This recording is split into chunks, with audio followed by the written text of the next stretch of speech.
İyi günler arkadaşlar. Kanalımıza hoş geldiniz.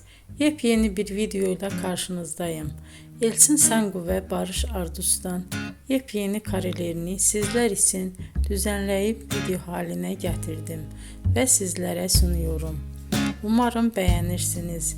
Elçin Sangu ve Barış Ardus Kiralık Aşk dizisinde birlikte rol almış ve herkes tarafından çok beğenilmiştiler. Biz de onların en güzel ve en özel karelerini sizler için hazırladık. Videoların devamını istiyorsanız kanalımıza abone olup sona kadar izlemeyi unutmayın. Hoşça kalın. Bizden bu kadar.